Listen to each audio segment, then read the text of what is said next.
could go. Oh, long way out on the holiday road. Holiday road. Oh, holiday road. Do do do do do do do do do do.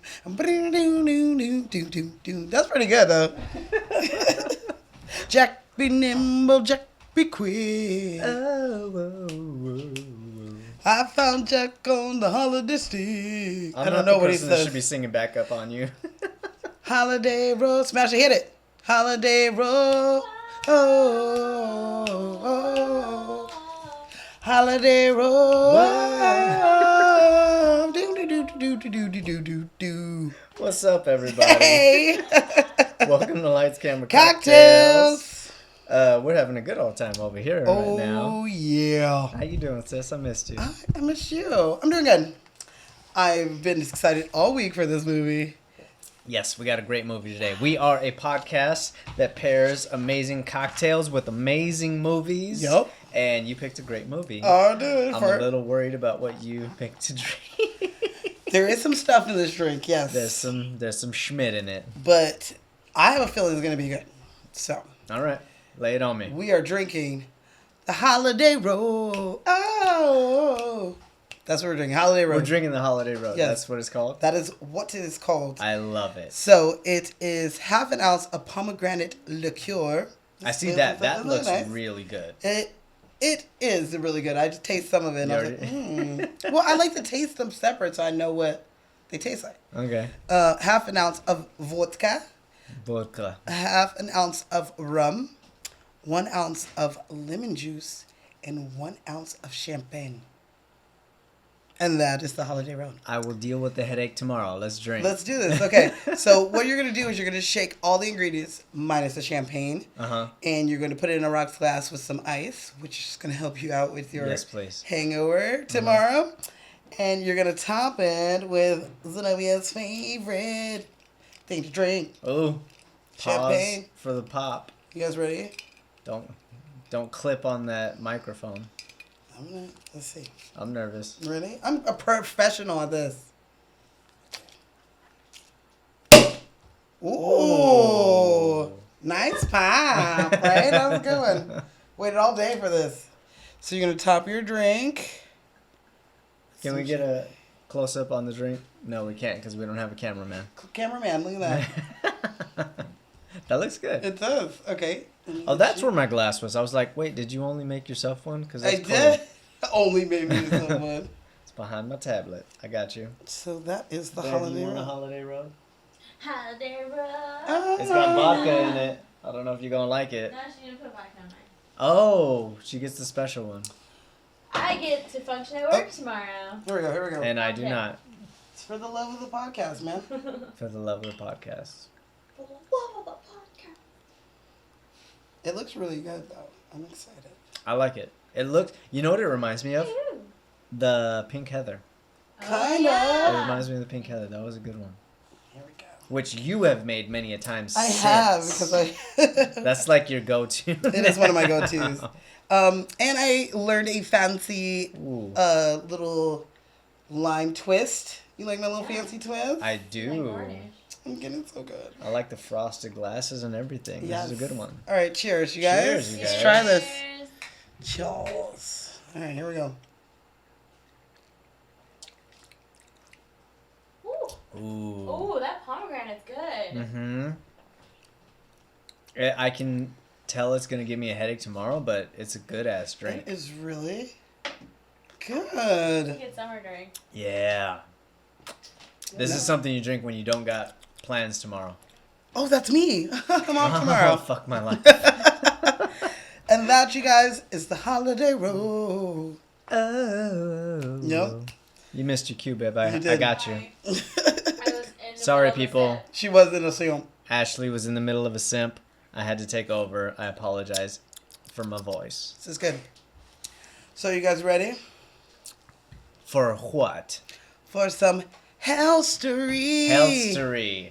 Yes. On Zenobia's favorite thing in our bar. Are we doing Healthstory on champagne? Yes, we are. Oh, fuck yeah. Okay, all right. so lay it on me. I learned a lot about champagne this week, you guys. Okay. Some that I will dole out at a different time because I found some really cool stories. But I thought I'd give you some Healthstory today. Before you start that, babe, is there a loud ass fan that I'm not aware of? Copy that. Okay. So there has been research done that shows that champagne can help you with your short-term memory. You lost me at short. I got angry. Your memory is better if you drink some champagne. Okay. And shit, I'm losing my mind day by day. So. Yes. Here's another one. A glass or two, they never say what size glass, but a glass or two of champagne. Will run with that. I will. Because this could be two glass. Like, bitch, this is like a this glass. This is a glass. This is made out of glass, so does that count as one? I don't know. Anyway, so... Ooh. Don't break that. I'm not going to break it. Your sister bought it for us. Oh, sorry. Okay, so... Hi, sis. I love you. So, a glass of two of any size, I'm going to say. Uh-huh. Champagne has been known to prevent onset dementia. Ooh, okay. Okay. And if you're in the over 40 club, this is something you should probably think about because that's when our brain starts to go. Not this house yet, but... Not this house yet, but we have some listeners out there who are over 40, so yeah. champagne. Here's a good one. Oof. It can increase your sex drive. Other alcohols will make you drunk and then take all your energy out of you. Mm-hmm. Champagne does not do that. It keeps your energy in you. You hear that, babe? We've been doing this bar extravaganza wrong. Wrong. Champagne. Leave the whiskey at the bar and give me a holiday road. Yep. To the boudoir. Okay, here's another one. Yes, it is true. You do get drunk quicker from champagne than other alcohols. Candy is dandy. But liquor is quicker. So the Thank you for knowing what the hell I was talking about. I was worried. I can't wait to do that movie. Oh, fuck yeah. I fucking love it. Okay, so alcohol levels of people who drank champagne after 20 minutes was higher than the people who just drank flat wine, just regular wine. Ooh. Okay. And they say that the bubbles move it faster through your bloodstream that makes you get drunker faster. Tickles your nose a little bit too. But after 45 minutes, you're no more drunker than the person who was drinking regular wine. So after 45 minutes, it just plateaus. Mm-hmm. Unless you increase, your drinking. But yes. Yeah. Mm-hmm. Then you just Gucci. Yeah, that's why we have them at weddings and stuff to keep people like. I thought it was for the pop. That's why I do it. I love the pop. Okay, here's another one. It can help your skin damage, inflammation and redness, if your skin is oily, or if you have acne problems. Champagne is actually for you. So what you would do is you would take some champagne and chill it in a bowl and wash your face really, really good and then dry it. And then you're going to take that bowl out and you're going to use a cotton ball and you're going to swab your face with it. With champagne. Mm-hmm. And you're going to let it dry and then you're going to moisturize because it is going to take a lot of the moisture out of your skin. It's astringent. All it is astringent. And it's going to make you look look an astringent on the rocks. Young and beautiful. So I know I've shot some actors headshots and stuff, and I'm like, damn, your face is so red in only certain spaces, and then the others is kind of normal. This will help you, and it will help even out your skin color. Interesting. So next time you have someone like that, just say, hey, yeah, stop not to sound racist, but white folks. Get on this champagne. This champagne. The majority of the actors that I shoot that have this problem are white. They get that redness. Yeah. Yeah. So try it, you guys. In their let me know if it works. I also read that you can put some in your bubble bath. What? And it will help exfoliate your skin. It'll exfoliate your skin. Yes. Ooh. Mm-hmm. Then the bubbles just tickle your butt. Never thought of it that way, but yeah, I guess. I'm just picturing like. I didn't say like a whole. It didn't say how much is a bottle of Cooks. I gotta know. It said leftover, but I never have leftover. I know you know. So like, tell me like, on average, how much is a bottle of champagne? Like the cheap kind? Yeah, because I'm not gonna drink it. Oh, this it's gonna go in the tub. This one was like $11.99. Dude, okay. And this is a Magnum bottle. Yeah, that's a big ass bottle. I bought that at Ralph's. Okay. So yeah, they're usually. See, and how much are those bath bombs? Not like pretty much the same price. Oh, well, it depends on where you get them from, but yeah. Mm-hmm. If they got like extra shit in there, they got like CBD in there, and, or like, what have you. You pour some of this in your tub, and then you make yourself a holiday road, and watch. Make yourself a holiday road, then pour the rest. Then pour the rest, and then watch Vacation. Yes. Oh yeah. Guys, everybody, we're doing National Lampoon's Vacation. In case you didn't know. Well, that is the rest of my health story. I like that a lot. On champagne. And you're super excited. I am, because I've been doing champagne. it right. I've been doing it right all these years, and I didn't even know it. That's why your skin is so my skin's good, and my memory's good when I drink. I don't gotta light her at all. I probably got like half a shadow on my face right now. I have inner light, and it just comes through. Like a Care Bear? Yes. Yes, like a Care Bear. All right, so National Lampoon's Vacation. So 1983. This shit is older than me. Yes. It's older than me too. Yeah. It's about time. Jaws was older than you. Jaws was older than me. You're right. Mm-hmm. So this movie started off all these vacation movies. This is the first. Mm-hmm. So it came out July 29th, 1983. Budget for this awesome-ass movie is $15 million. That's a decent budget. So that money turned into today's money is $38 million.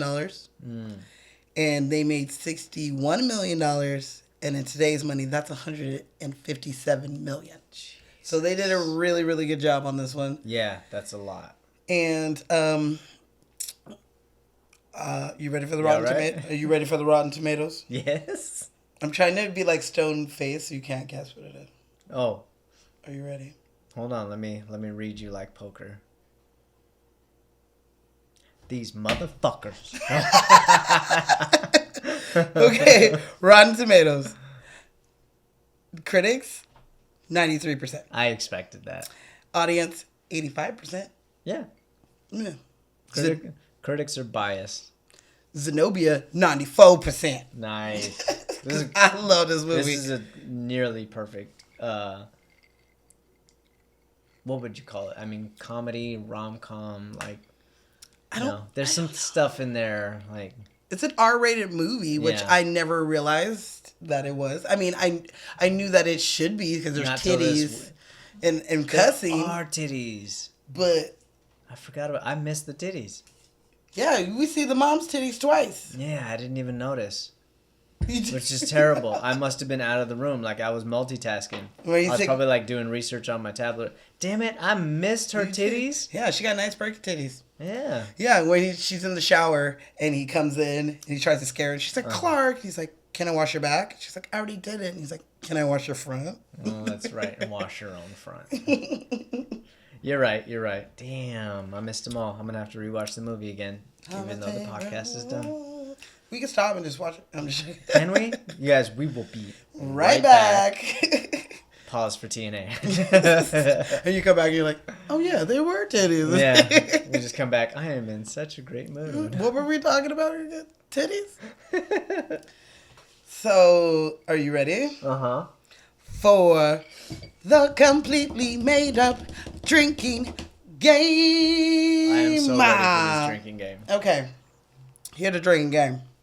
You're going to take one sip when Clark calls for Russ. Rusty? Which I love that he does in all of the movies. He calls him when he's right next to him. Yeah, and he's right like, there. Right here, Dad. Oh. But he says Russ's name a lot. Rusty is name a lot. Yes, he does. You take one sip when Clark sees the Ferrari girl. Oh, yeah. Which is basically like every time he gets back on the road. Ding, ding, ding, ding. And he's like, oh shit, she's coming. He fixes his hair and shit. And he's in decent shape at this time. Yes. He's got it on his skinny jeans even before they were popular and shit. Got his shirt tucked in with the belt. Members only jacket, and he's just dancing with the sandwich in his hand. Oh yeah. I like how he like opens it up for her. Dog pee sandwich on your face. And then Edna's ass, she don't give a fuck. She's like, I'm gonna die anyway. I'm eating it. I'm gonna die anyway. That's how she feels. So you take one simp when a new title card shows a new city. That happens quite often because they got to go across the country. Yeah, they're going across. You take one simp when the car gets damaged. In any way. In any way. Okay. I'm going to count ripping off the license plate. Yes, that counts. I'm going to count him fucking chucking that car super far into the middle of the motherfucking desert. He's like, Dad, I feel like you almost made it like 50 feet. Like, you know, fucking launching that car. I'll take any of that. Okay. What about when the luggage falls off? Or is that something different? That's something different. Okay. So, you take one simp when someone has a drink, but alcoholic drink. So when they drink their little white wine, when Rusty fucking pounds that beer back. Bet you can use a beer, Clark. Fucking hands him his old beer and cracks open a new one. But you want a fresh cold beer. Yeah. Yeah, I would. That's not it. Rusty fucking chugging a beer. Oh, yeah. And then he has it back and he's like, what the fuck? I'll take all of those. You take one simp when Ellen calls Clark Sparky. Sparky. She's like, Sparky. Little. I'm under here, kids. Where's Mom? I'm under here. He was all pointing the opposite way. The bed was very soft. What does that mean? It was too soft that you're on the floor? Too soft. Like that's so random. What kids just walk into their parents' room? Right? I didn't do that shit even way back when. You better knock. No one wants to see their dad's ass. That's gross. Okay, so you take one simp when Holiday Road is played. Holiday Road. And you drink your drink. This is really good, you guys. It is really good. It's refreshing. I'm quickly simping. Okay, so you take one simp when the luggage falls off the cart. Yeah. Which happens like pretty much anytime they stop anywhere. Yeah. Basically. You take one simp when someone breaks the law. Oh. So the daughter's smoking some weed. Uh-huh. Him getting pulled over for killing the dog. I'm gonna say you don't want to laugh at that part. You don't. But you gonna laugh. You feel bad about laughing. Can I give you a fun fact about that? Yes, please. Okay, so a lot of the script ended up being like edited kind of on scene or whatever, and that was one of them because the crew was staying at this hotel in Colorado and they saw a family packing up and they were driving off with their dog to the bumper, but they stopped them in time before they like dragged their fucking dog down the highway. Jesus! So they went real dark with it and put it in this movie. Oh my god! I bet when those kids when they saw the movie, whoa! Like the next year, they were just like, "Dad, you remember that almost happened to us?" So yeah, that's some bullshit. So any of those, poor little guy. I bet he kept up with you for about a mile or so. He was a shitty little dog, though. He didn't deserve to go out like that. But Rusty, stop playing with the dog and come eat lunch. He's like, he was like literally pulling the shit out of her. I'm holding on to the tree. This dog is a demon. So all those, even when he puts a check in the fucking cash register and takes the money. Okay, fun fact, this shit catches up with you really quick. Because I'm feeling good. You feeling good? Mm-hmm. How's your memory? Your skin feel good? We'll find out. How's your sex drive? Wow. Let's wrap this up. I'm going to put on earphones tonight, you guys. I'm just playing. Yeah, just take those in. I'm just... Okay. You guys, we're gonna get weird. We're getting weird. Champagne. Tonight. It is what it is. So you take one sip when the Grand Canyon is said. Oh, okay. Okay. What does he say? It's the Grand Canyon. It's a giant fucking hole. It's the biggest hole of the world. And she's like, oh, goddamn. You're lost, Clark. It's the biggest goddamn. Second biggest. It's the biggest goddamn hole of the world. Watch her tone. Or whatever she says. Yeah. But she is the first biggest hole. Edna. You take one sip when Aunt Edna is mean to somebody. Oh. I do love when Ellen finally was like, sit down. Puts her ass in her place. I'm going to split your lip. Like she's about to punch out. Her ass down. Shut up and sit down. Yeah. Which I have I got some aunties I would do that too. We all do. Like, seriously, like, you're so nice to up. people, but at a certain point, it's like, no, that's enough. Pleasantries are going out the window. Yeah. Sit down. Shut the fuck up. You're out of line. You're out of line. Just sit there. And you've been drinking all day. Just sitting there saying mean shit all the time. So you're going to finish your drink when we meet Cousin Eddie. Cousin Eddie. Oh my God, he's such a weirdo. He's like, you sure you don't want to see the House of Mud? I mean, it is better than seeing your cousin, I guess. Like, he did not want to see Eddie at all. Because he starts guilting him, like, right away. So, yeah, I've been out of work for a while. And, it's hard. I got this metal plate in my head. And said it's not big enough. They said it's not big enough. But he comes through in the Christmas one. Yes, he does. And he comes through during the Vegas one. So he is not... Cousin Eddie does have his Cousin moments. Eddie has his moments, But this one, we get introduced to him. You're like, this is a slacker. He's not... I don't believe he's not in the European one when they go to Europe. I don't think so, no. And he's in the Christmas one. He helps. He gets his boss. Mm-hmm. And then, fucking right he does. With the bow on his head. Got him. Which, if I'm not mistaken... is the same guy who's in this movie as well. So, where they go to, like, the little campsite, and he's, like, sitting there, and he's, like, eating, like, watermelon or something. Oh, yeah. He's like, $38 for 3 rooms. He's like, oh, yeah, they're really nice rooms. Yeah. I believe and you get wildlife amenities and I believe that's his boss. Some shit. I don't know. But we'll have to find that out. We'll all find out in National Lampoons 2. All right. So, you finish your drink when Aunt Edna dies. Just give him the movie. It's 36 years old. Just give it to him. It's fine. I mean, you should have seen this one. And Edna dies in this one, people. Sorry. Oh, also breaking the law, unlawful disposal of a body. That's a law. Yeah. You can't just leave somebody's body on a doorstep. I didn't think about that till right now, but yes.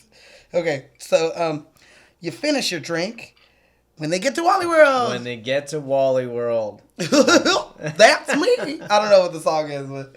Sorry, folks. We're closed. For 2 weeks while we refurbish and clean America's favorite park. Why? Sorry. Why would you do that during summer? Of all times. You don't do that shit in the summer. You don't do that shit in the summer. You do that in, like, I don't know. Yeah. Just not in the summertime. Like, maybe during, like, September, like back to school time or something. You never do it. Disneyland builds shit and fix shit all the time, but they're never ever closed. Never. Sections will be closed. Yeah. You clean in sections. In section. He's like, there's got to be some damn ride they working on. Like the Matterhorn will break down. Yeah. And then it'll be back up in like a couple weeks. Yeah. But Pirates is still running. Yeah. I can still come into the park. Uh-huh. He's so dumb. You pull up somewhere there ain't no goddamn cars. Something's not open. We're the first ones here. Why do we park so far, Clark? Well, because then when we're leaving, we're closer to the exit. We're the first one out. Yeah, exactly. Fucking dumbass. You got anything to add to the drink game?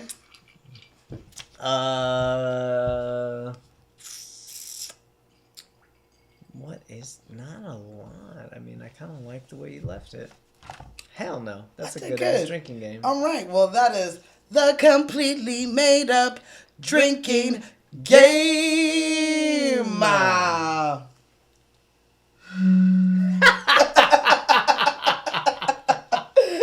You stupid. Yeah. Okay. So let's talk about this movie now. Hold on. I know I said just one, but I'm already out, and we got a while to go. What is that? It was a little left over in the shaker. Pomegranate juice? Mm-hmm. Or is that everything? Fuck. All right. We'll see how tomorrow works out. Sorry in advance, crew that has to work with me. He'll be fine. Ask him about his skin. It's going to be looking boom tomorrow. Dunk my face in some ice. Oh, there you go. Drink yours. What? Holiday Road. All right. All right, I'm ready. Let's do this. Ooh, double fist spin. Okay, so. Oh, I got a fun fact before we start. I like the regular one better without. What are you missing in yours, babe? No vodka. It's just double rum. I like the go with the vodka, people. You won't regret it. I will. All right, so can I tell you a fun fact before we start? Sure. About the song that this drink is named after? Yes, please. It was written and composed by none other than Lindsey Buckingham from the amazing band Fleetwood Mac. He is the lead guitarist and one of the lead singers of that awesome band. So I did not know that. I've seen Fleetwood Mac live before.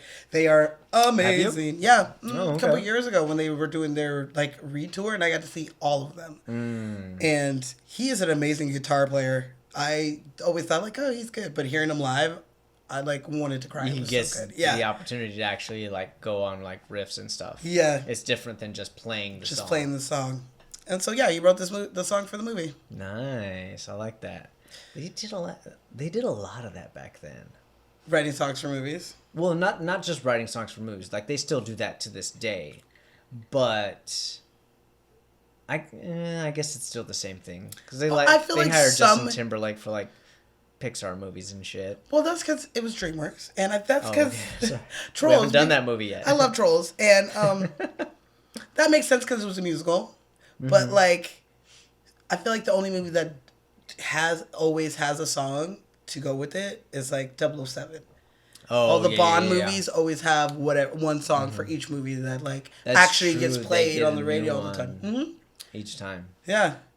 And that's kind of how I distinguish the movies by who sings the lead song. By who is singing the song? Yeah. If it's Adele, you know what movie it is? Yeah. If it's Madonna, I know what movie it is.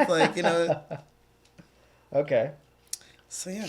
All right. Well, let's talk about this movie, shall we? Yes, please. So, before we dive into the movie, I guess this is technically diving into the movie. We got to talk about the writer. Yeah? John motherfucking Hughes. John motherfucking Hughes. And that is something that we're going to, we're literally going to dive into him when we do one of his movies. One of his he has credits as a writer for things that he did not direct himself. Mm-hmm. Everybody knows that he did The Breakfast Club and 16 Candles and so on and so forth. Did he do Ferris Bueller too? He did do Ferris Bueller, I believe, yeah. But people don't realize that he wrote so many other things. He wrote Dennis the Menace. He wrote Beethoven. He wrote Home Alone. Wait, the Dennis the Menace that we like? I think so, yeah. The one from the 90s? Yeah, 1993. Ooh. Yeah, John Hughes. I did not know that. Mm-hmm. He wrote Uncle Buck as well. That's my fucking movie. That's your shit That's right my there. shit. I'm Uncle Buck, you guys. He also wrote Dutch with Ed O'Neill. He wrote Curly Sue. Oh my god, I love that too. Uh-huh. Wow. Dude wrote and wrote and wrote. I didn't realize. He wrote like he was running out of time. Why do you write like you're running out of time? So, okay. For you Hamilton lovers out there. Can I give you a fun fact?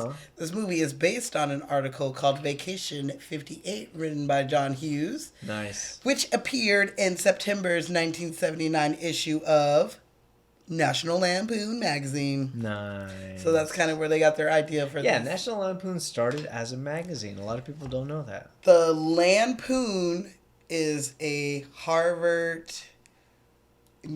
student newspaper, and the people who ran National Lampoon end up, they end up, graduating from there and starting to work and opening their own magazine that was edgy for the time. Like, this first cover is a picture of a dog with somebody holding a gun to the head of the dog. Like, they push the envelope. They push the envelope a lot, and this movie helped put him back onto the map, because after they did Animal House, the movies they did after that was not kind of like B movies. Yeah, the movies I read them and I've never seen them. Like National Lampoons. I don't want to talk a lot of shit on other people, so I will just say that they're hit or miss. Like, they'll throw out a bunch of movies which are great for, like, if you're like Netflixing at like midnight, 1 a.m, like, let's see what's up, National Lampoons, let's see what this new one is about. The new one, I will usually do. I'll always give them a shot. Because and every once in a while, laugh. They'll do something like Vegas Vacation, Van Wilder. Love that one. They'll do Animal House. They'll do some good ones in there. Are they American Pie too? I want to say yes. That's what I thought. I think so. I think they are.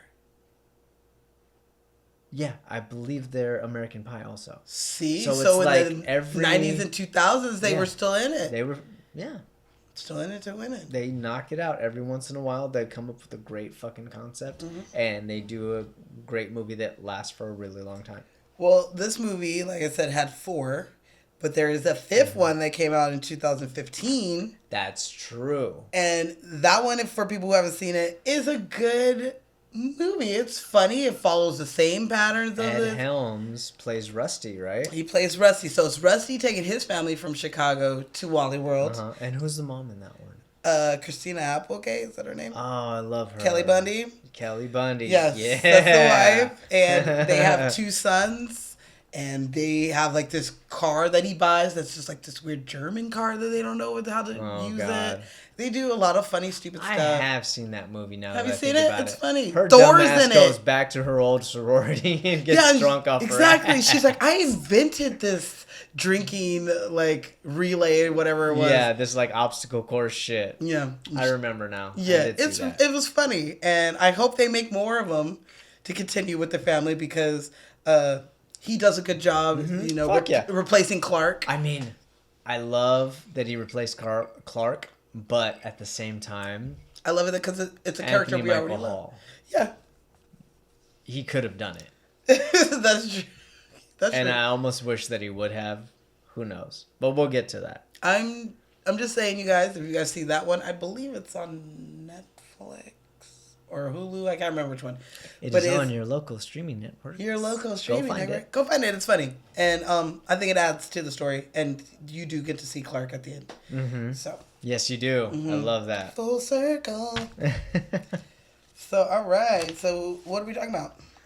Let's talk about our director, director, Mr. Harold Ramis. So, there are many, many sides to Harold Ramis. Mm-hmm. There's Harold Ramis, the writer. Yes. There's Harold Ramis, the actor. Mm-hmm. And there's Harold Ramis, director. Very, very, very talented Today, man. we're going to talk about him as a director, because we all know Harold Ramis is Ghostbusters. Yes. But he's also directed a number of movies.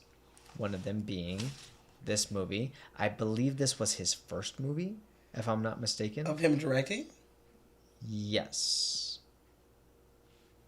I think he did like a couple of shorts before this. No. He did Caddyshack. I was about to say. He did Caddyshack first. You made me think he only wrote this it. one. Mm-hmm. Yeah, he did Caddyshack. Yeah. He did this one. Mm-hmm. But like his directorial list is just as long as anything. He directed Groundhog Day. Analyze This. Yep. Analyze That. Multiplicity. I fucking love Multiplicity. Yeah, I like with Multiplicity. Michael Keaton. I think that movie is hilarious. Bedazzled. You know who showed that movie to me? Who? Your sister. No. Joe and Rudy. Really? Yeah. That's a good one. I feel like it was on TV a lot for a minute. This may have been when they was getting high. But when we're talking about weed people, let's not jump the gun. But they would laugh their asses off to this specific movie. Really? Yeah. I remember like specifically one of them being like, quoting the movie, like, she touched my peppy, Steven. I like it. What the fuck are you talking about? You haven't seen Multiplicity? No. What the fuck is that? Michael Keaton. All right, I'm down. Who? Yeah, down. Yeah. He has been in so much stuff. Like we said, he can't miss him in Ghostbusters. Egon. Yes. He's in The Baby Boom. Janine is so in love with him. That's like his finest is when he's in fucking Groundhog's Day. In Groundhog Day? Yeah. Okay. Not Groundhog's Day. I mean, Ghostbusters? Ghostbusters. Talking about 35-foot Twinkie? That's a big Twinkie. That's a big Twinkie. He just shows up in a lot of things. Yeah. And one of the last things I remember him being in was Knocked Up. He wasn't Knocked Up. He plays somebody's dad. Seth Rogen's dad. Seth Rogen's dad, okay. And I'm kind of interested into seeing what they're going to do with the new Ghostbusters since him not being around. Yeah. So, we'll see how that goes. You know what I loved him in? Stripes. Yeah! You know how I feel about Bill Murray. I love that guy. Did you know that he was Bill fucking Murray? It ain't Bob Marley. And that dude was up for the role of Clark. So, if you could Bill imagine. Murray? Yeah. Harold Ramis put Bill Murray in a lot of his stuff. Hey, when you find somebody that you could work with, that you don't have to say too much for them to get it, or you can just, like, let them go, which I think he also found with Chevy Chase. Sure. Because he let him improv a lot of this movie and rewrite a lot of this movie. They're all, like, SNL and Second City guys and this, that, and the other. You know. So, yeah.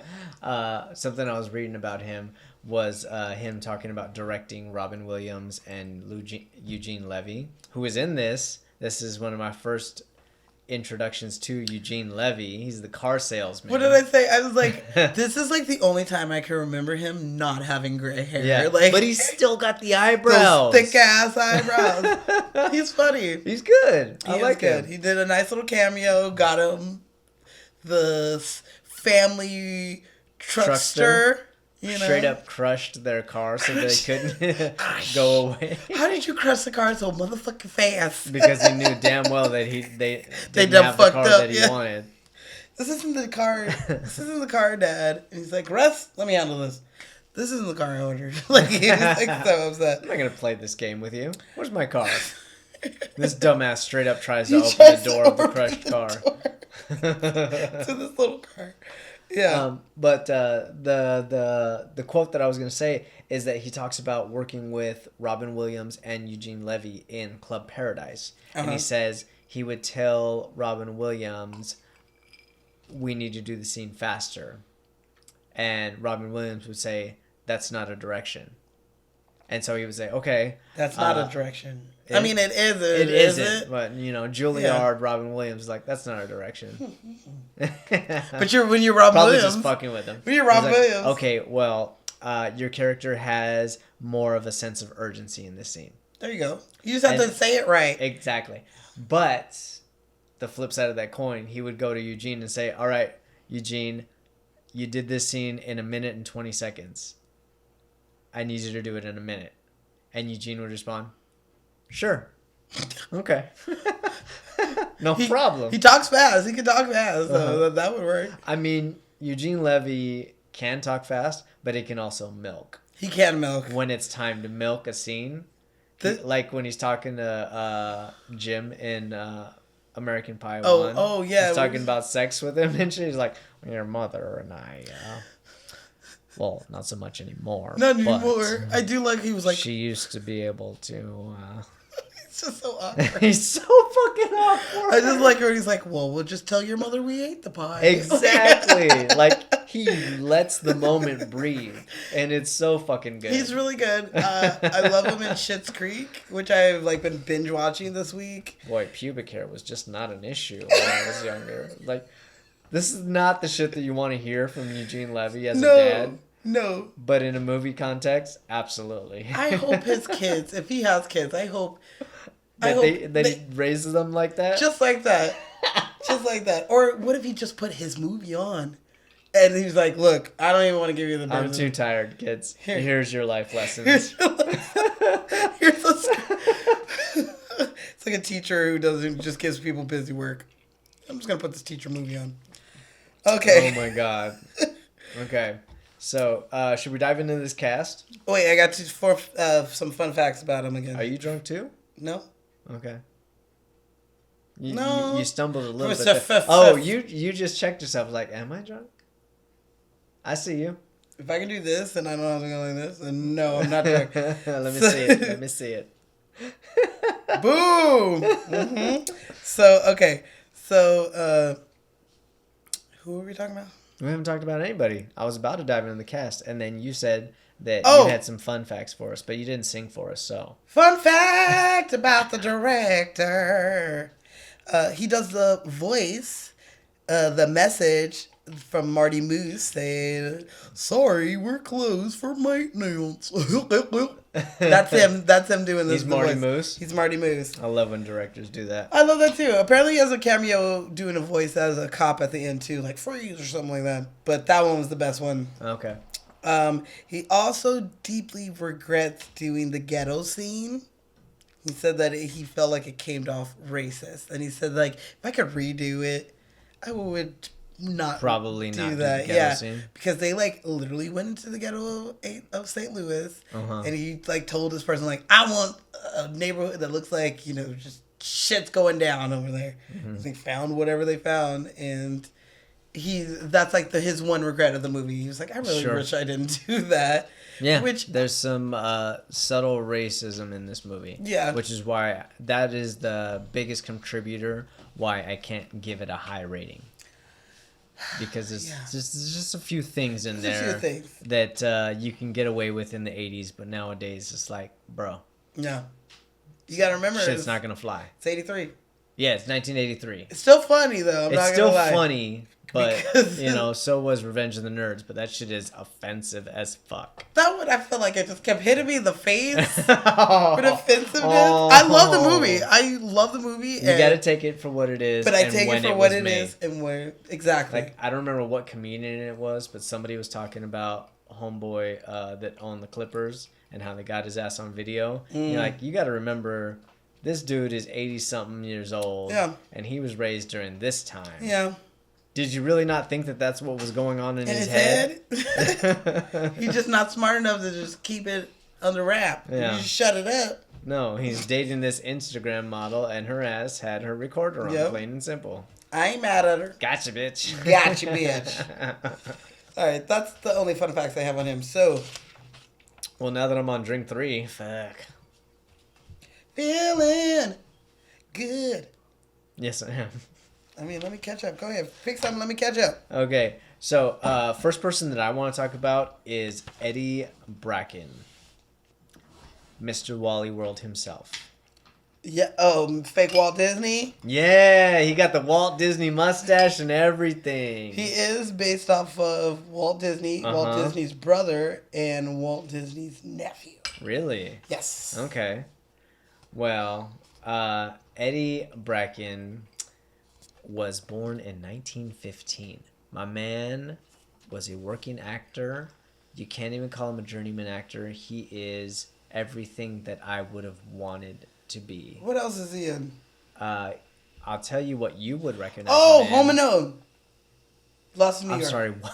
Home Alone, Lost in New York, right? Yes, he is. He's the storekeeper. As soon as I said it, I saw his face. Yes, you did. He's got white hair in there. He does. And no fake mustache. Exactly. But yes, he is in Home Alone 2, Lost in New York. He is the owner of this toy store. What is his name in there? I'm forgetting at the moment. What's the name of the store? Because his name is Mr. Whatever. And that's a real store. I do know that. Is it really? Mm-hmm. Oh, I didn't know that. I assumed it was fucking Bloomingdale's or some shit. No, like that huge-ass toy store is the... Mr. Duncan. Mr. Duncan. Duncan's toy chest. Like, okay, so that's, if I'm not mistaken, that is the toy store from Big. That's that toy store. After Home Alone 2, it closed, and then people were like, no, you've been open for like 50 years. Like, it's been open for a very long time. Yeah. That they brought it back. Really? Yeah. People demanded it. I guess. They didn't want to buy their toys from Amazon. Good on you guys. Thank you. So, yeah. If I'm not mistaken. But he's in that. He's in Rookie of the Year. He's in a number of things. His first movie was in 1939. My dude was way back for a long, long time. Fuck. He was a actor. He was a performer on Broadway. Was he a vaudevillian too? I don't know if he was a vaudevillian. That's how you know you're real old. Yeah. I mean, okay. You know by his birthday, but yeah, well, yes. Sadly, he passed away in 2002, November 14th to be Damn, he made it to 2002. He was 87 years old. All right. Yeah. Damn. I just wanted to bring that up because I do love him in this too. Like he's when he plays Roy Wally or Roy Wally World, whatever you want to call him. Like he really does work off of Chevy Chase very well, especially when they're having those conversations. Like, I don't know if you have kids. Are you kidding? I have 7 kids. It's like, 7? I thought you had 7. Yeah. You know? You ever been on a road trip with your family? It's like, oh yes. Worst 2 weeks of my life. We drove to Florida and, you know, this undescribable smell coming from the backseat the whole time. It's like, yeah, I know that smell. Yeah. When I asked them, I said, "Where do you want to go?" Mm-hmm. What did I say? What did you say, Russ? He's like, Hawaii. No. Shut up, Russ. Audrey, what did I say? Wally World Dad. Wally World Dad. Wally World. Like, can you imagine if they closed Florida? Oh, they don't close Florida. I know they don't. I know close they don't Florida. close it. But could you imagine? Fucking work with me here. But could you imagine if you got there and they were closed? Like. I can understand. I guess I went a little crazy. Well, you went a lot crazy. You did go a lot crazy. You did go a lot crazy. But he didn't get a real gun. It was a BB gun. It was a BB gun. So that gun. saved him. Shot a lot John of shit. Candy in the ass. He's like, that's not a real gun. That's a BB gun. Speaking of, we can talk about him. All right. Even though we're going to talk about him in depth when we do a John Candy movie. Uncle Buck is coming. Family Month. Great Outdoors. Great Outdoors. Both written by John Hughes. What? Yeah, he wrote The Great Outdoors too. I love The Great Outdoors. Fucking A, right. I almost did it this month, you guys. It was on there. And we keep dancing around John Candy. Like, even in Little Shop of Horrors, we didn't technically dive into him yet. But in this movie, Uncle Motherfucking he does a Buck. great security guard. Like, he's making this stupid face throughout the whole thing. Like, sorry, folks. Park's closed. Apparently... Like, he presses up his lips so you can see his teeth the whole time. Apparently... that is based off of a character that he would do that was a security guard. Like as one of his like stand up or one of his characters or whatever. For his improv days. And so he just like exaggerated it even more for this. Nice. I do got some fun facts on him for this movie. Yes, please. Fun facts. Fun fucking facts. So the late great John Candy, he was paid $1 million for his small role in this movie. You're shitting me. $1 million. Wow. And that's a lot. That's like almost $2 million now today in like money, and that's what he had for like the last 10 minutes of the movie. I mean, was he a big star by this time? Yeah. Okay. It's the early 80s. Yeah, 1983. I'm not sure when he started getting famous, but holy shit. Enough to ask for $1 million. Yeah, for sure. What was I tell you? There's another fun fact. Something about John Candy. What was it? And how Roy Wallyward yells at him. He's like, Mr. Wally, I would just like to say that I've been a security guard here for so-and-so years, and I used to throw up on your rolls, but I rolled all of them today, and I didn't throw up once. And he's he like, just goes and he's like, shut up! Shut your fucking mouth. You talk too much. I can't find it, but I'm just going to tell you what it is.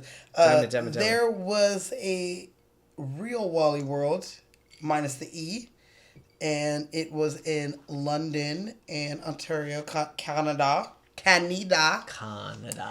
And they offered John Candy to come to the grand opening to open the park, but they couldn't afford him. So it was probably $1 million to get his ass to go. So, I mean, he is Canadian. His booking fee, yeah.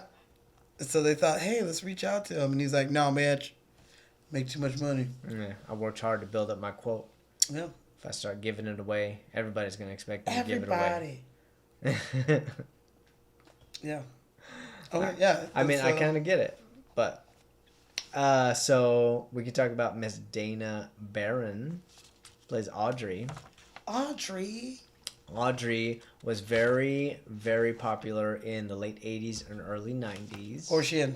90210, for one. Fuck. She played Nikki Whitt. Yeah.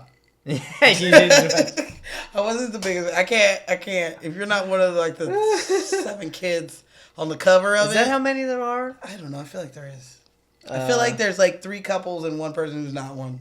Brandon, I'm not going to go down the line. But I will say that she's a journeyman actress. She is. She's been working consistently since then. I believe that this was her first movie, if I'm not mistaken. Mm-hmm. No. It was her second. She did a movie called He Knows You're Alone, which was like a horror thing. Yeah, and then in 1983, she got National Lampoon's Vacation. This movie helped everybody in it. It just like absolutely fucking rocket. Absolutely, it did. She's also started casting some stuff. So she's a casting director? I'm not saying she's a casting director, but she has cast some things, so maybe she was self-producing. Okay. I believe she's retired now because her last movie was in 2013 called Snow Bride. But before that, she was doing did you ever watch Leverage, the TV show? No. She did some stuff on that. She, like I said, she's a journeyman actress. She's bounced around to project to project to project to project. I like that. So I mean, she still has her stuff up. So I think that she's still working, but maybe she's taking a break. I'm pretty sure she is still working. Every once in a while, an actor will step away. I did see an interview for their 35th anniversary of this movie, and they brought the original cast back. Did they really? Yeah, and they all were just like, this was like one of the best summers ever, and we feel like a family still, even though they change the kids out every movie. They change the kids out every movie. Keep Anthony Michael Hall in there. Yeah. I fucking loved him. Yeah. I mean, I feel like he probably got too big for them.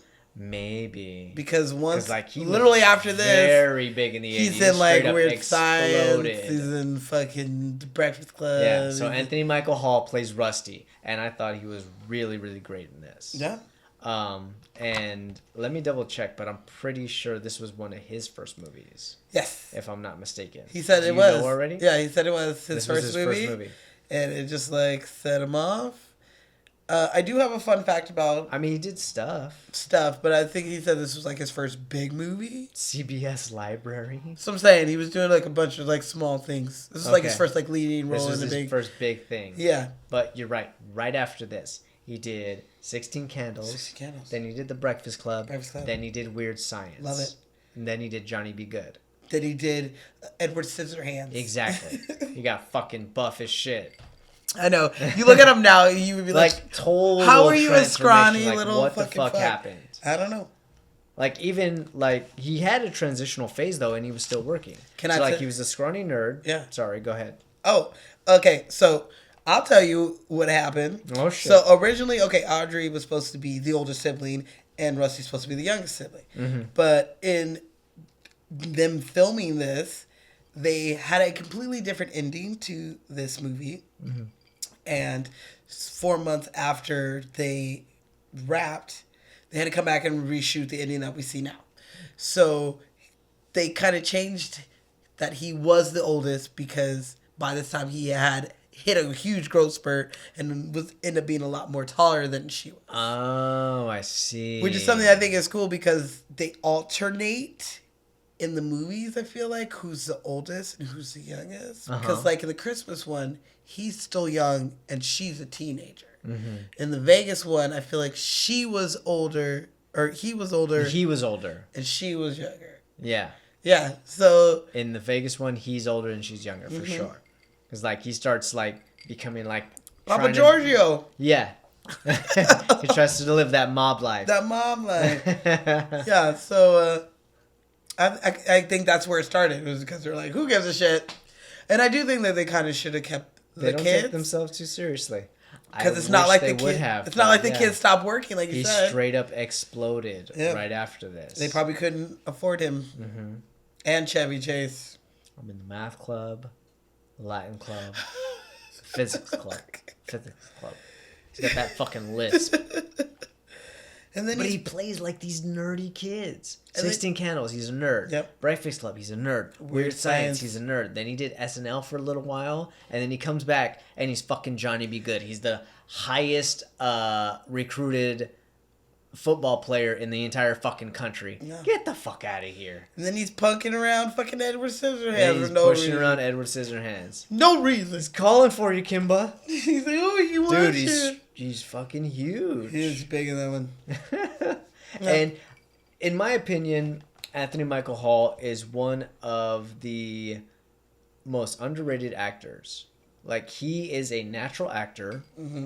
He always turns in a good performance. And clearly one of the best ones to come out of the 80s. Like, he's still working. Like, the last thing I saw him in was War Machine. Oh, Did you see that? Mm-hmm. But he was just on Riverdale. He did some voice work for American Dad. Love that show. Yeah. Agents of S.H.I.E.L.D. And he's got 2 movies that are in pre-production and post-production right now. Get it working. Yeah. I got a fun fact about it. Rusty. So when Rusty puts when he puts his feet up on the back of the driver's seat and Clark's like singing, he's like, what's that smell? What smells? What smells? Rusty, move your feet. Like, yeah, that was improv. Yeah. And the director thought it was so funny that he was like, that is something that definitely would happen at a fucking family road trip. And he just played it like that? Yeah. I love that Chevy Chase just went with it. Like, Rusty. What smells? What smells? I got a fun fact for you. Fun fact. Give me that fun fact. You want that fun fact? I want that fun fact. All right. Well, the cast did not have fun at Wally World. Word. After riding the roller coasters, they got sick. Because they'd have to ride them. How many fucking takes would it have to be? I was watching this and I was like, holy shit, how many times do they have to get on these roller coasters? They did have to screw the camera to the front of the roller coaster, but they had to ride it a lot. And the girl who played Audrey, she had to take like motion sickness pills because she was getting sick. They also, where John Candy gets on the roller coaster and Rusty's sitting next to him. And he's like holding his mouth. Originally, Clark is supposed to be sitting next to him, but both of them couldn't fit in that one car together. So Russ shit is the replacement. I like that. Yeah. I kind of like Rusty there. Yeah. Because then like Rusty's like this, and then John Candy's like, no, don't do that again. He's all covered his mouth for him. I should tell you, I had a bad experience on this ride before. Yeah. Really? What happened? I threw up. Has your dad ever killed anybody? Just a dog. Just a dog. Oh, and my Aunt Edna. Yeah. I was like, what? My question is, how come Aunt Edna had to be on the roof when you in a motherfucking station wagon? She can't be in the back? She stinks. She died. She ain't gonna stink that fast. She just died. It takes a minute for you to stink. It's the formaldehyde. Put her up there with her purse in her lap. Like, they didn't give 2 shits about Edna. I mean, he clearly never did. Well, she was a bitch. I know. He was upset when he heard her name. He's like, are you fucking kidding me? This bitch is here? She's still alive? God damn it. Eat, or am I going to starve to death? I want you to fucking choke on this shit, bitch. Evil ass. I would split her lip, too. Dude. Certain people get old and they get opinionated and they get angry. Wait till I get old. I'm going to get so opinionated. Oh my God. My kids are going to yell at you. Watch. That's okay. No, I'll be the cool aunt. They better not threaten to like split my lip. Zenobia, I think you've had a little bit too much wine. Don't you tell me when I had too much. It's good for you. The doctor said it doesn't. Oh my God! What are you, the wine police? It doesn't take effect until after 3 drinks, ladies. After 3? Is that what she said? Yes. Yeah. So yeah. Okay, so we've already talked about this guy. Yep. Mr. Randy Quaid. I literally have nothing on him because of that. If you want to hear about his history and where he came from and all that good stuff, go check out our 4th of July episode where we had the red, white, and booze. That shit was good. I was talking about it today. Were you? I made that one up. That one was really good. But in this, he plays Cousin Eddie. And he's a fucking asshole. What's your favorite part of Cousin Eddie? When he hands Clark the already half-drank beer and then pops a brand new one for himself. I like where he gives him those ugly-ass white shoes. He's like, I saw you looking at mine, so I got you a pair. I told you he wouldn't like it. And he like slams the door. Shut the fuck up, Edna. It's like, bitch, he's giving me some shoes. I will take these shoes. After I just gave him $500 cash out of my fucking pocket. Seriously. You got these at a flea market, Eddie. Why you bullshit? Why you bullshitting? These ones didn't fit anymore. Then I'm hearing quotes from him from other installments of this. I know. Where like I want to say it's a Christmas one, and he's like, he wakes up in the morning, comes outside, and Eddie's siphoning the fucking trailer. He's like, the shitter's full. And he's like just pouring it down the fucking... Straight up down the street. Yep. Then he catches on fire. Remember? Oh, I can't wait. December, you guys. I'm definitely going to pick it because that is one of my favorite Christmas movies. Oh, my God. So, Aunt Edna is played by Imogen Koke? I was waiting for you to say it because I didn't know how to say it. I think it's pronounced Coca. Coca. That's like straight up Hispanic style. I know, it's very exotic. Maybe she married somebody exotic. I don't know. She's been in the business for a cajillion years. Uh-huh. I do have some fun facts on her. Oh. You ready? By all means. She was a devoted animal lover. Oh, that's sweet. And she once bought a crippled duck for 60 cents while she was on vacation here in California. Nice. And she nursed this bird back to health on her terrace in her Manhattan penthouse. Nice. That's how much she loves animals. So like that makes me feel a lot worse when I know that her dog is dragged behind this car. I mean, when her dog dies, you see the pain in her face. No. She's like, you motherfucker. Oh, I should have flew. Uh-huh. I don't blame her. I know. For her outbursts after the dog dies. That's because the dog probably only liked her and was as mean as she was. Uh-huh. It's perfect. Absolutely he was. And, you know, growing up, you meet people like that have a dog that only likes them. Mm-hmm. And they're mean and old, and then the dog is mean also. Well, they say your dogs, like, pick up on your like personality and vibe to a degree because like Robin she's fun and energetic and outgoing just like you and Smashley. Will is like chill and laid back like a stoner. That's my dog, just like me. Like it's just perfect. And they just work out, and she's just evil and her dog's evil. Well, my girl lived to be 92 years old. Damn. Yes, she was an actress for many years. Yeah. She had 42 credits to her name. Yeah. Her last movie was in 1996. It was called Hollywood the Movie. She played Roxy. Ooh. Not Roxy Hart. I know where you're going. Roxy Hart. She was a really funny part of this movie. Yes, she was. She was in Fantasy Island, by the way. Oh, was she? Mm-hmm. She also was an Antoinette Perry a nominee on Broadway, and she did a bunch of stuff. Say she won? She didn't win. I had never heard of the play, so I'm sorry I did not write it down. I got you.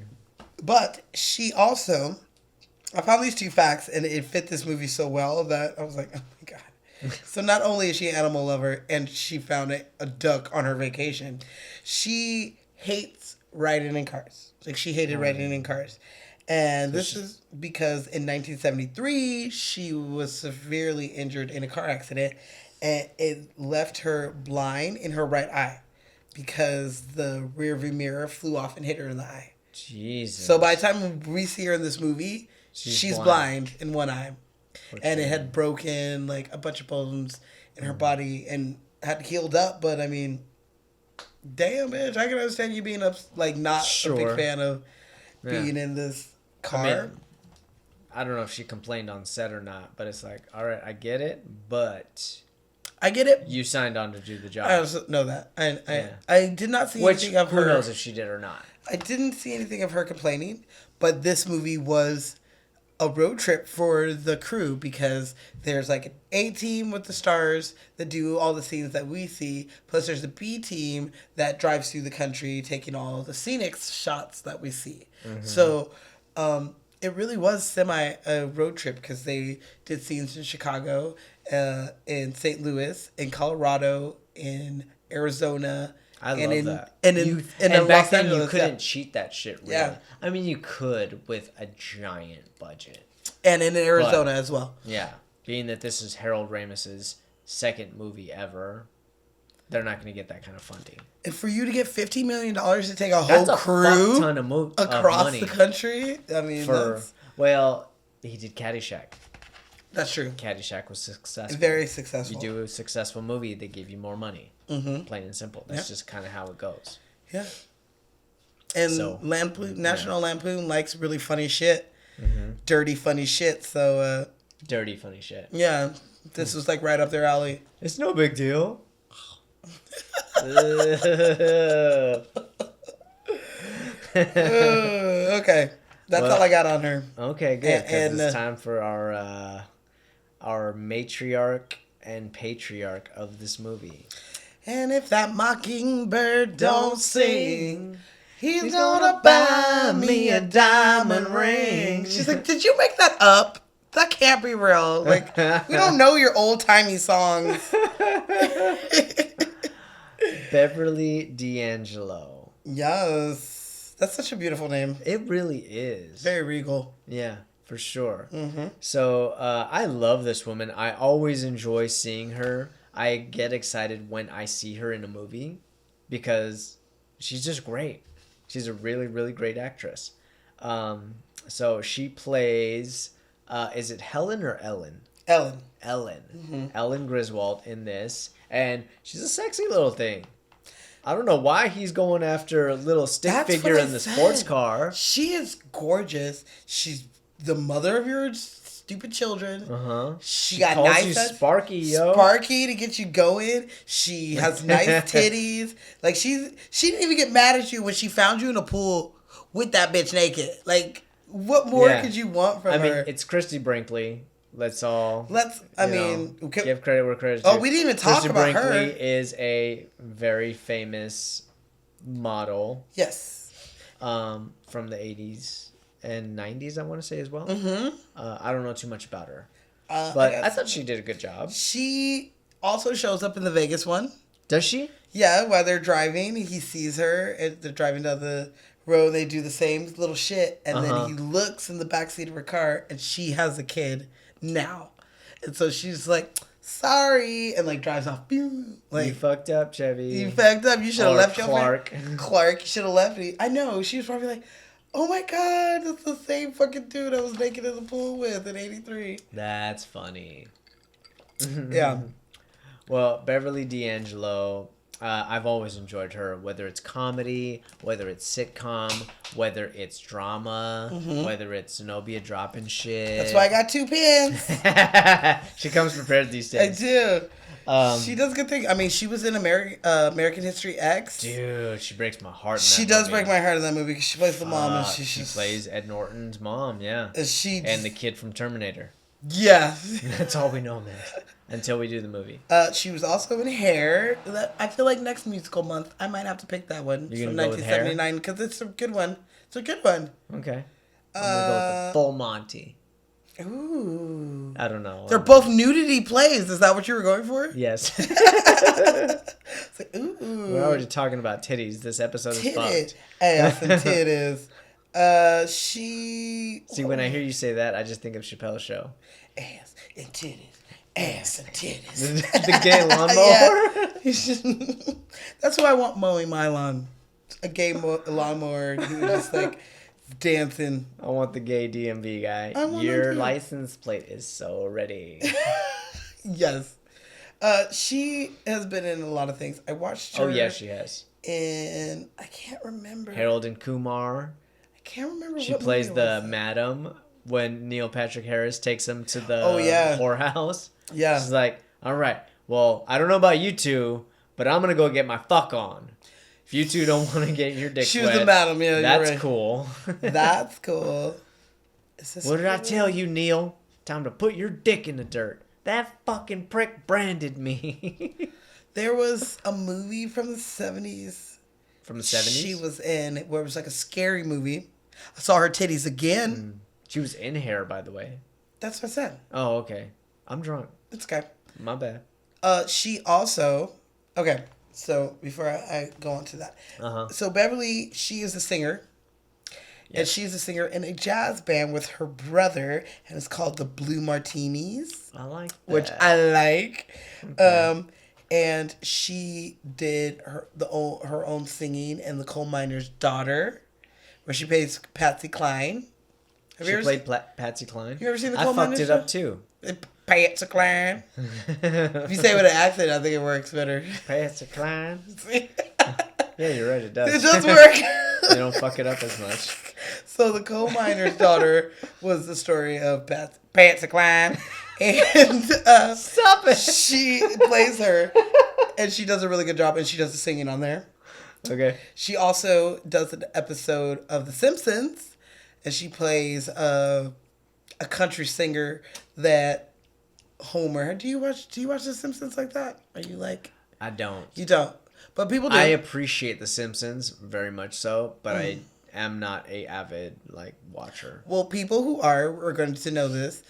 She does the voice of a country singer that Homer finds at another bar that's not Moe's, and he ends up being the manager of her, and she starts falling in love with him to the point where she starts writing songs about him. No shit. So Beverly actually wrote the songs for the show. Oh, that's really and sweet. She made sure she kept the rights to that so that she owns the songs. So every time that this played, she gets her paycheck. Good on her. That's a smart business. Yeah. Woman. And she does a whole song about how she's stealing bases and that she's going to bag me a Homer because she likes Homer. I'm going to bag me a Homer. Yeah. The bases were loaded on the something of my heart. And she sings the song and it's how, and I finally bagged me a Homer because she loves fucking Homer. That's really funny. Yeah, she has a song called Bunk With Me Tonight. She sings it to him. And he's like, uh-huh. And she's like, no, I'm singing this to you. Bunk with me tonight. And he's like, oh, that's a nice song. He doesn't He's so stupid. He's so dumb he doesn't realize that she's like, I want to fuck you tonight. So homie. yeah, I thought that was a great story. Because that's one of I love that episode. Okay. And I didn't realize that was her. And that's her. I would be remiss if I didn't mention her role in Entourage as Barbara Miller. Oh, yes. Fuck yeah. Babs is a bad bitch. I also want to say that she had her first and second child at the age of 49. Did she really? With her ex, Al Pacino. No shit. Yeah, they dated from 96 to 2003. So they had a little bit. And they had some babies out of it. And they had some babies out of it. Mm-hmm. I didn't know that. I didn't know that either. Wow. Yeah. Good on you. Mm-hmm. I mean, she's a beautiful woman. She's gorgeous. They talk shit on her in Entourage, but she's fucking gorgeous. Even now, she still looks really good. Yeah. She's got that raspy voice now. I love her. She's I heard her on another podcast. Oh, really? That I listened to. Dumb People Town I was talking about, and she was on there. And I was like, oh my God. And she told a story about how she owns the right to the songs for Simpsons. And I was like, oh my God, you are such a bad bitch. I love you. Sparky. Yeah, she's great. Which one does she do the song in? Was she I think that's European. That's Vegas one. Is it Vegas? I thought it was Loving European. you. That one? No. Because I know she can hit that note. She hits it really high. She hits that fucking note. She sees but Mr. she's Vegas. like dancing for Sparky. She's not dancing for Clark. She's dancing for Sparky. And she's like doing a little strip. She's like, oh, I think it is the European one. It's the European vacation. We're going to have to do that one. All right, guys. We're going to hit all 5 of these. We're going to have to do... Is there 5 of them? I told you. There's 4 of these ones, and there's the new one. So that's 5. Are we doing 5 holiday roads, or are we finding like new drinks for each one? Well, I mean, I'd find a Europe one, and then I'd find a Christmas one, and then I'd find something from Vegas. A Fat Tuesday, basically. Yeah, exactly. You already got it for me. Thank you. We got this. We got this covered, people. We will see you guys live from the Venetian. Oh my God. We're doing it from Caesar Palace because I heard he actually stayed there. Oh, really? Is that where they stayed? No, I'm talking about Oh, Jesus. The Hangover. Stupid. He's like, did the real Caesar stay here? And she's like, no. He also asked for a payphone bank. Yeah. I'm not getting any signal for my beeper here. Jesus. All right, well, let's talk to... It's time to talk about the man. Before you do some man, I'm going to throw some fun facts in here. You ready? I'm ready. Fire away. So, Kim Cattrall was originally cast as Ellen. Really? Yeah. Samantha from Sex and the City would have been her. I do like her. And back then she was really very, very sexy. You see her in Mannequin? Mm-hmm. Oh, yes. We got to do that movie. I love Mannequin, yeah. I love that movie. I didn't realize that was her until but you got to dress up as Hollywood. I will. You know I will. Ain't nothing but a thing. Hollywood, come and get me, Hollywood. Here's another fun fact. The cake just talks to him. Here's another fun fact. Okay, so Wally World is in 2 different spots. Okay? One, the distance shots of the park was matted, painted.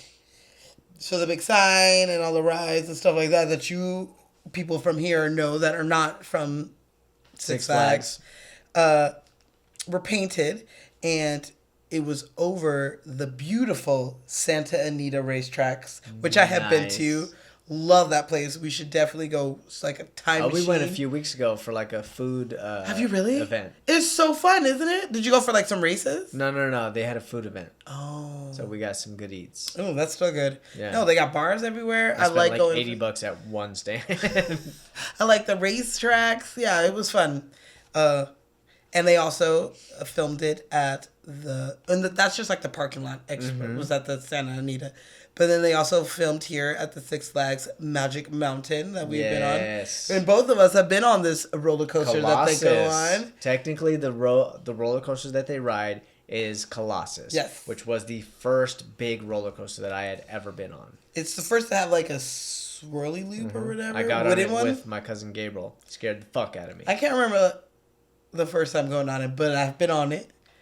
Me and Smashy found out that it burnt down a little bit in like the later 2000s, and then they rebuilt it, and then they closed it down in 2015. It's no longer active? I believe the wooden one is no longer active, but I think they rebuilt it, but they built it with like metal tracks. Oh, I see. So maybe it's the same, maybe it's not the same. I haven't been safe, yo. Last time I went to Six Flags, I also threw up, but I threw up on the Goliath.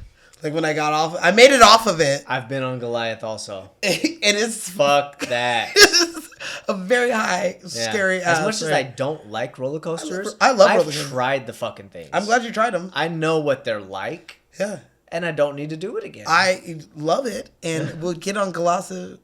I've been on Superman too. That shit is not fun. It's not, because I stood in line for an hour and a half for a ride that's only 4 seconds. Okay? Yes, it's not worth it. 4 seconds of terror. Yes. You almost get to reach Superman. Stab me in the leg. That's more terrifying. So yeah, I went there. I've seen Kobe Bryant there when I was getting on. How do you miss him? He's 6'7". Well, I was about the next person to get in, but this fool came through the exit and they wouldn't let us on. They let him on and his wife, but it wasn't his wife back then. It was just his girl. They like waved to us, and then He went What's on. up, y'all? We're cutting the line. Yeah. Motherfucker, I don't want to wave. Get out of my fucking seat. When he had his little afro, so it was a long time ago. Oh, that was long time ago. Kobe. Yeah. That was when he was taking shots he should not have been taking. And then when... And not passing the ball. Last time I went was like 2008 or 7.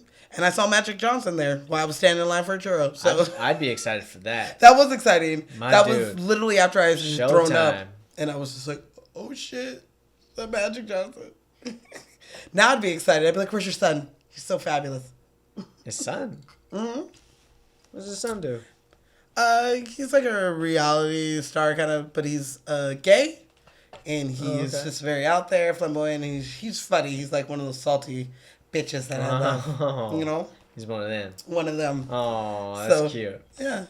Okay. Let's see. Did you go through your list? I didn't, but do you want me to hit some more, or you want to move on to Clark? I mean, we can talk about Clark. All right. Mr. Chevy Chase. Mr. Chevy himself. Chevy. The man, the myth, the legend. If there is a legend of comedy, it would be Chevy Chase. I mean,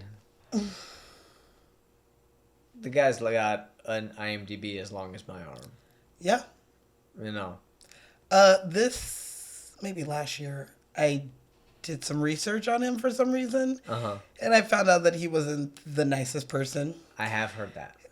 He is the first star to come out of Saturday Night Live. Because he's on the first and second season. But he left the second season because he figured he was big enough to move on.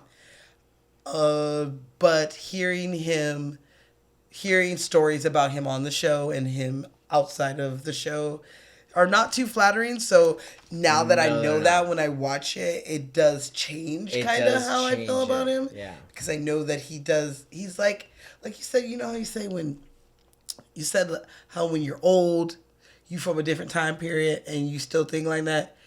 Well, now he old.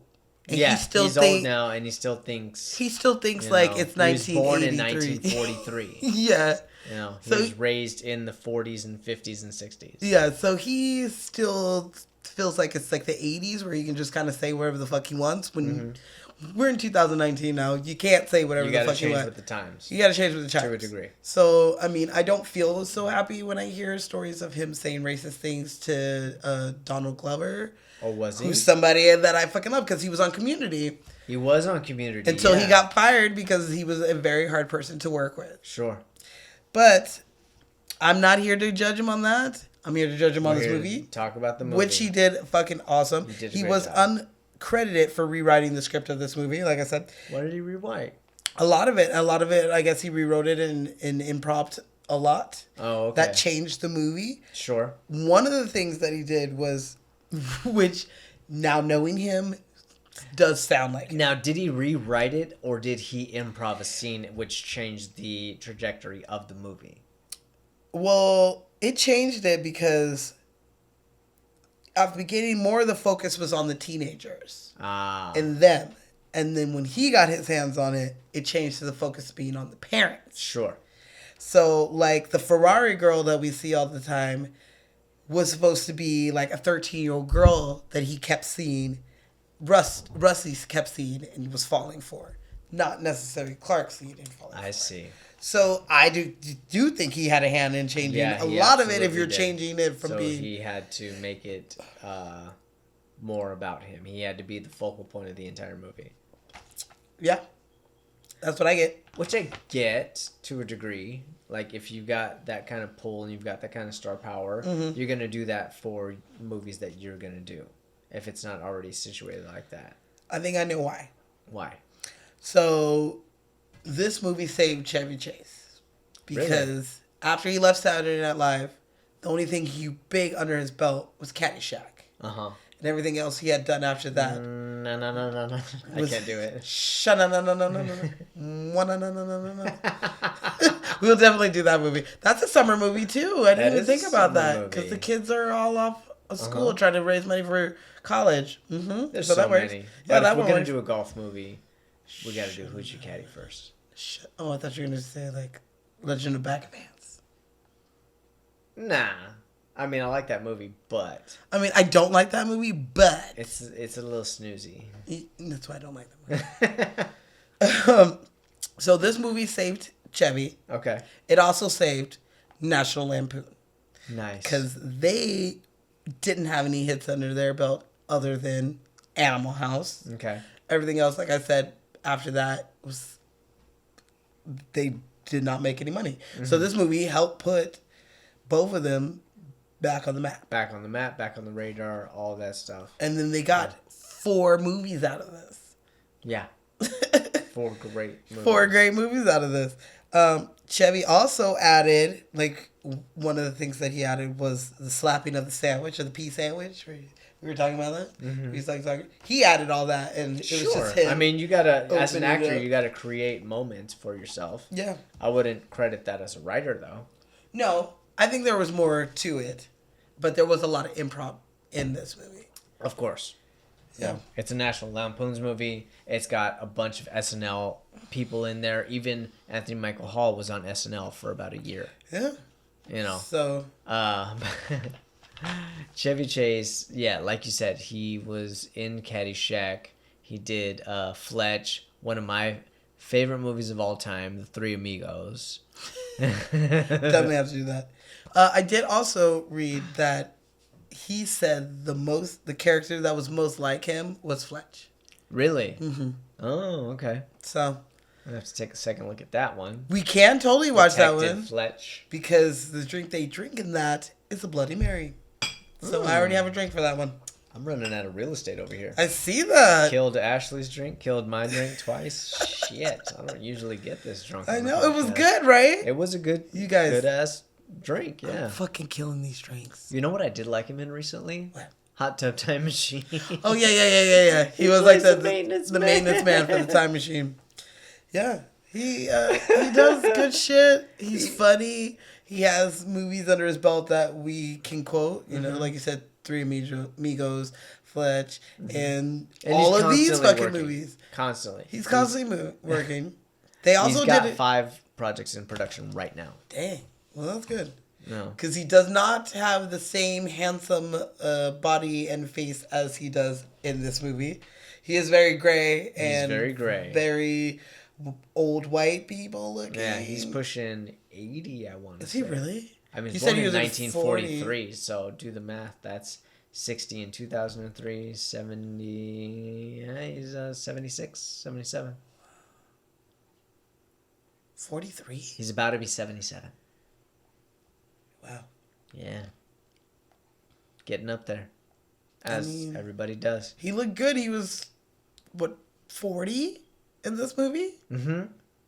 For 40, he had a flat stomach. Good. You know? Yeah, he looked real good. He was running with Rusty down the They're running the parking lot. He thought he was like fake throwing up, and he's like, yeah. I mean, like tussling Anthony Michael Hall's hair. He's like, come on, son, you can run faster than that. Punches the shit out of the Bullwinkle character. He fucking caved that nose in. Caved it in. I mean, there was a lot of age. Like, Ellen was, I'm going to say 32. So she still looked really good. She was only 15 years older than Audrey, who was 17 in the movie. Oh, okay. And I believe Rusty was like 15. Maybe. 14 or 15. Yeah. And he hit his growth spurt and got all extra tall. Then it worked out. He must have hit 2 growth spurts. Because right after that, he did... It just never stopped. 16 Candles, where he was still goofy. Weird Science, he was still goofy. And then he got a little taller. And then I feel like Weird Science is before The Breakfast Club, isn't it? Because I feel like... I believe The Breakfast Club came after first, but I don't know which one got shot first. I think it came because after. He looks older in The Breakfast Club than he does in Weird Science. I would say the opposite. I always feel like he looks like older in Weird Science than he does in... Really? Yeah, like in Weird Science, I always feel like, oh yeah, he's going through puberty. Maybe I'm wrong. I don't know. You might be right. But in my head, that's what I see.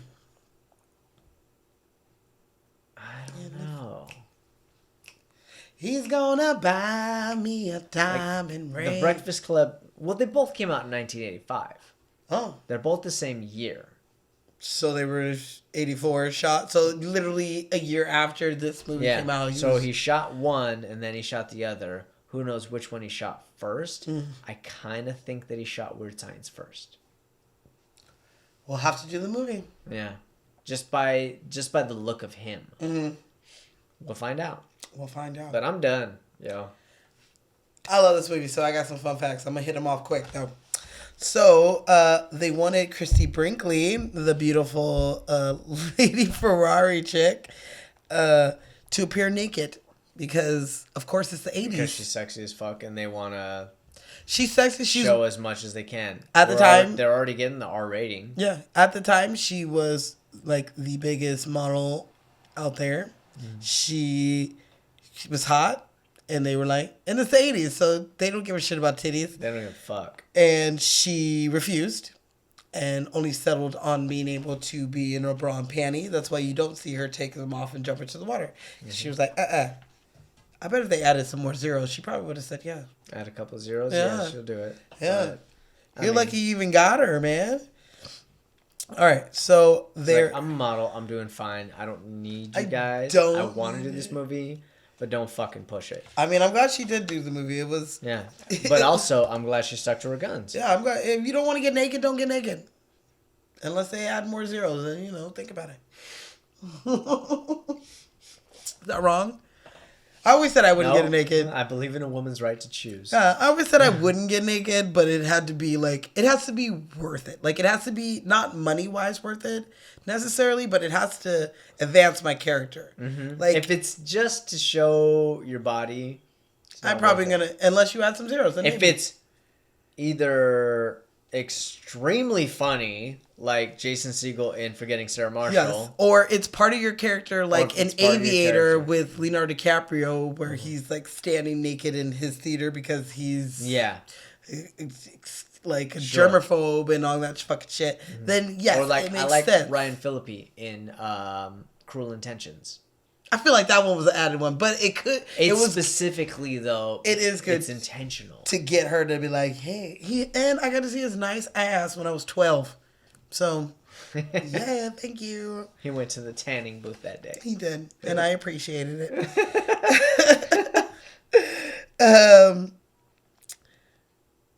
Okay, so this one's really, really funny. So, there was a crew member bet in this movie. What was it? They bet that they couldn't launch the family truckster 50 feet. Oh, shit. They even drew in the sand where the fucking 50 feet was and everything. And this truck went over 50 feet. Holy shit. Launched. And some people won and some people lost. So I think that's pretty funny that, everyone in the fucking cast was like, yeah, I'll put in on this. I got 5 on it. I got 5 on it.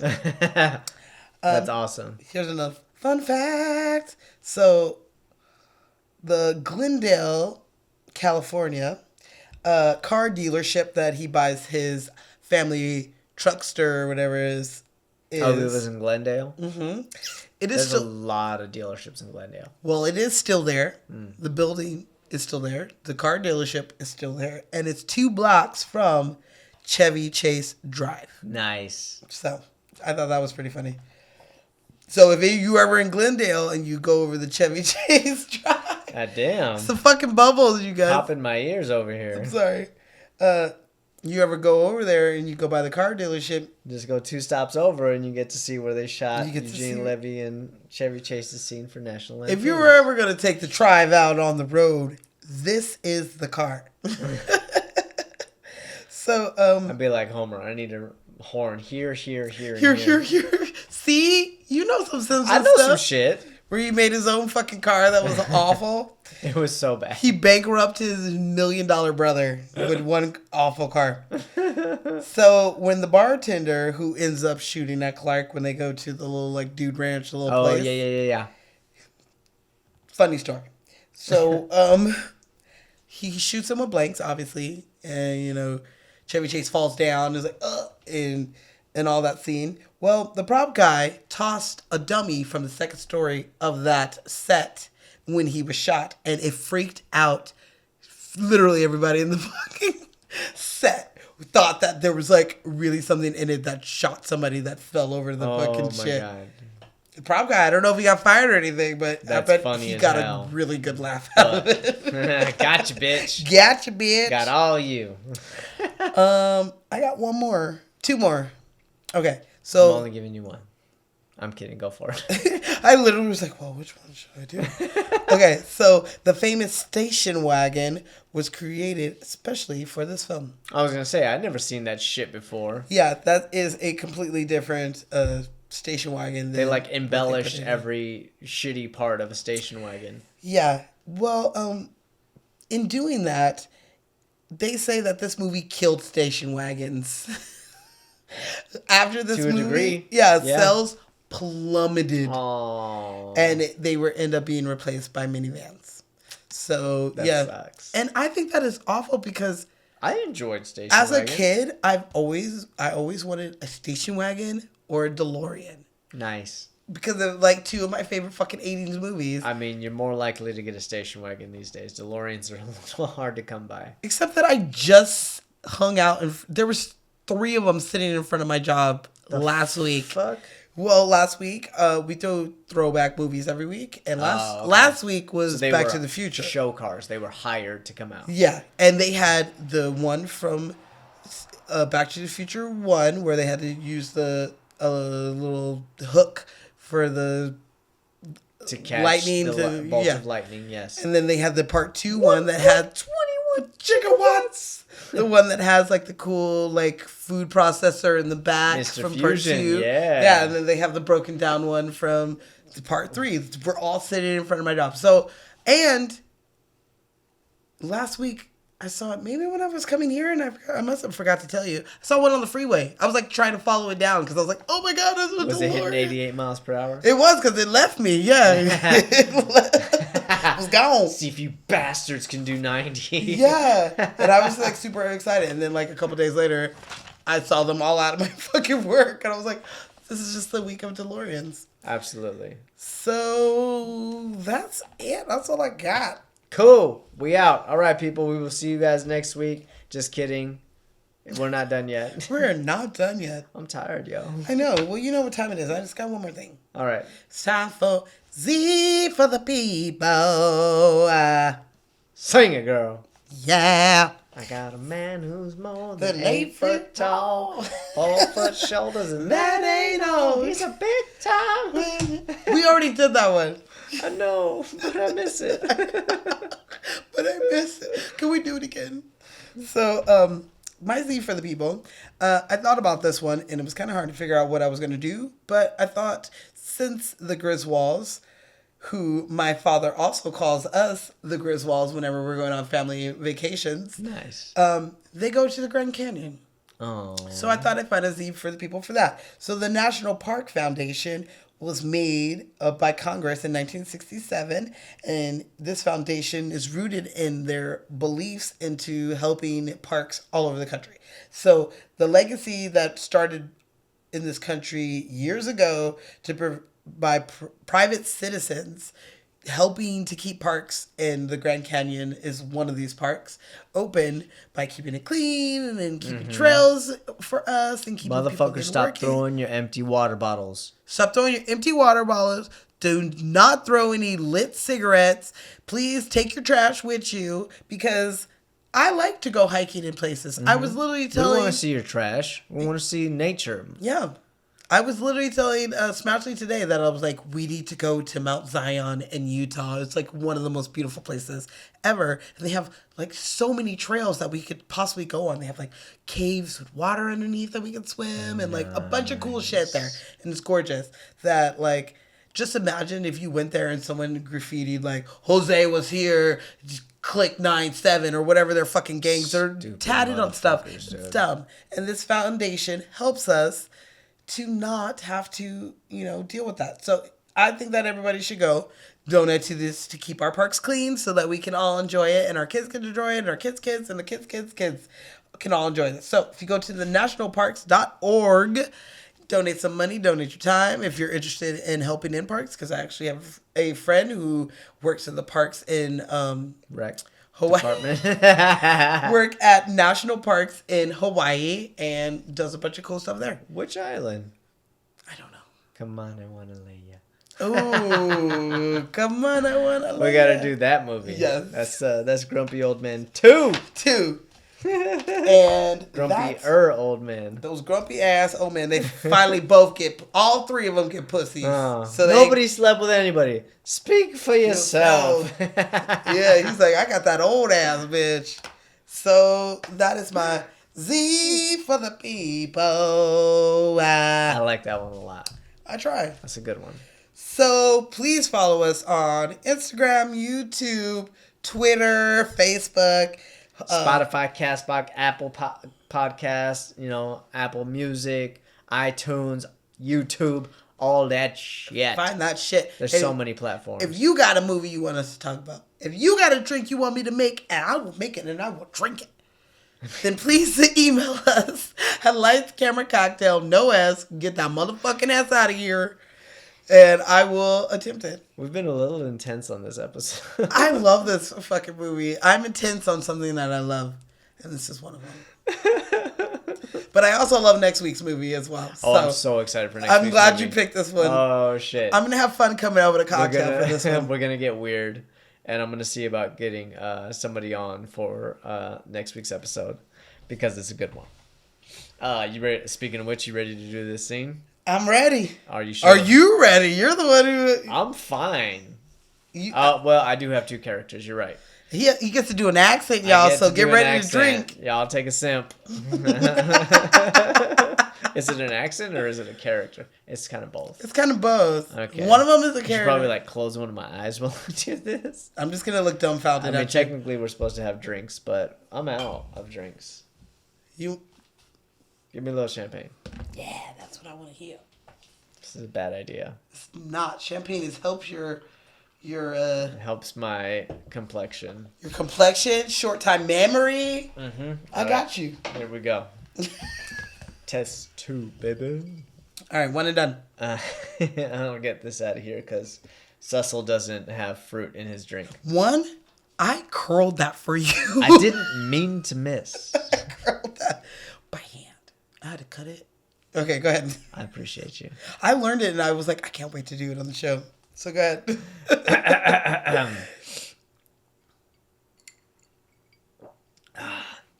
So I tell the swamp donkey, suck it before I give it the Tonkin tradesman entrance and have it lick me eyeballs. Wow. You guys are on a completely different level of swearing over here. Cooper, we're going to Paris. Yeah, Cecil told me. Mika's in Berlin. We're not going to Berlin. What are we going to do? We need a plan. All right, see, this is what I'm talking about. This is the predictable Scotty talking. Relax, Paris is practically a suburbs of Berlin. It's a nothing commute. This is why France and Germany have always been allies. Allies. Give me your phone. I'm going to call the twins. They're in Paris, aren't they? Yes, they are. Sing! My baby takes the morning train. She works from 9 to 5 and then... Okay, that's not part of the scene, but I love that song. Find me waiting for the Manchester United football team. Greatest football team in the world. Pretty good. Pretty damn good. Yes. I'm excited for next week. All right, you guys. We are out of here. It is 1 a.m, past 1 a.m. Is it really fun? Yes, it is. Yes, it is. Let's do it. Dedicated. Call it a quiz. We thank you guys so much. We had a great time on this episode. We hope you did too. Yes. And we will see you guys right here next week. We're going to drink some semi-illegal shit. It's going to be fun. Yes, right here on Lights, Camera, Cocktails. We out this minute.